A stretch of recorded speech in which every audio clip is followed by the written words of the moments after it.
మీరు మాట్లాడచ్చు. అది నేను అడ్డు చెప్పడానికి నేను ఏ పార్టీ వాడిని. అయితే నేను కొంత వివరణ ఇస్తాను. మొదటిగా నేను ఒక ఛాలెంజ్ చేస్తున్నా. అంటే నా మీద కొంతమంది తప్పుడు అలిగేషన్స్ చేస్తున్నారు. అంటే క్యారెక్టర్ అసాసినేట్ చేస్తూ అభినయ్ దర్శన్ క్యారెక్టర్లెస్ ఫెలో అంటూ అభినయ్ దర్శన్ని డిగ్రేడ్ చేయడానికి కొంతమంది రాంగ్ అలిగేషన్స్ చేస్తున్నారు. వాళ్ళల్లో ప్రముఖమైనటువంటి వ్యక్తి ఎవరంటే నీల్ రాజ్ అన్నటువంటి వాడు.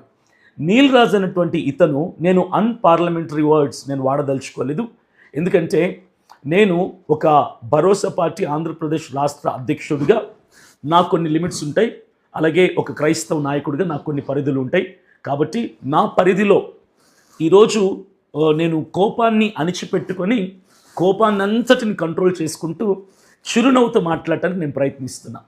నీలరాజ్ అనేటువంటి ఇతను కక్ష కట్టి, అంటే ఒక అభినయ దర్శన్ మీదనే కాదు, దినకరన్ గారి దగ్గర నుంచి, ఏసన్న గారి దగ్గర నుంచి, భక్త్ సింగ్ గారి దగ్గర నుంచి, ఆర్ఆర్కే మూర్తి గారి దగ్గర నుంచి, మహా గొప్ప సేవ చేసినటువంటి వారు దేవదాసయ్య గారి దగ్గర నుంచి, ఈనాటి సేవకుల వరకు, కొత్తగా సేవ ప్రారంభించినటువంటి ఈనాటి సేవకుల వరకు నీలరాజు అనేటువంటి ఈ తెలంగాణకు సంబంధించినటువంటి ఇతను విమర్శించని సేవకుడు లేడు. నీలరాజు అనేవాడు విమర్శించని సేవకుడు లేడు. అయితే అతను చేసే పని అంటే వాళ్ళని రోడ్డు మీదకి ఈడ్చటం, పదే పెట్టిన వీడియోలు పెట్టడం.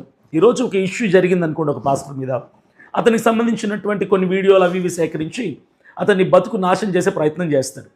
అయిపోయింది కదా, అంతటితో అయిపోయింది. 1 year 2 years 3 years 4 years 5 years అయిపోద్ది. తర్వాత ఆ పాస్టర్కి సంబంధించినటువంటి ఏదో ఒక చిన్న అలిగేషనో ఏదో ఒక చిన్న సమస్యనో వస్తుంది. అప్పుడు ఈ నీలరాజు ఏం చేస్తాడంటే 5 సంవత్సరాల క్రితం ఏవైతే వీడియోలు పెట్టుంటాడో ఆ వీడియోలన్నీ కూడా సరైన టైం చూసి, ఇప్పుడు కనుక ఈ వీడియోలు వాడితే నాకు వ్యూస్ వస్తాయి, రెవెన్యూ వస్తుంది, నాకు కొంచెం ఫేమ్ వస్తుంది, నాకు కొంచెం పేరు వస్తుంది, శాటిలైట్ ఛానల్స్లో తర్వాత పాపులారిటీ ఉన్నటువంటి యూట్యూబ్ ఛానల్స్లోకి నన్ను ఇంటర్వ్యూస్కి డిబేట్స్కి పిలుస్తారు, నన్ను కొంచెం పరిచయం చేసుకోవచ్చు, ప్రమోట్ చేసుకోవచ్చు నేను చెప్పి 5 సంవత్సరాల క్రితం చేసినటువంటి ఆ వీడియోల్ని మరలా ఫ్రెష్గా పెడతాడు అదే పాస్టర్ మీద.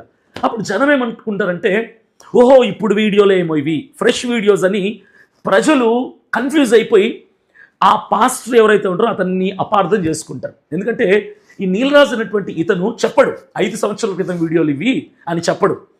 ఇష్యూ కొత్తది కాబట్టి ఈ కొత్త ఇష్యూకి సంబంధించిన వీడియోలు అనుకోవాలని చెప్పి వాడు చాలా కన్నింగ్ ఆలోచించి 5 సంవత్సరాల క్రితం వీడియోలు తీసుకొచ్చి ఇప్పుడు పెడతాడనమాట.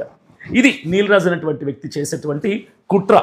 నీలరాజు గురించి మ్యాక్సిమం అందరికీ తెలుసు, అతను ఎలాంటి వాడు, అతను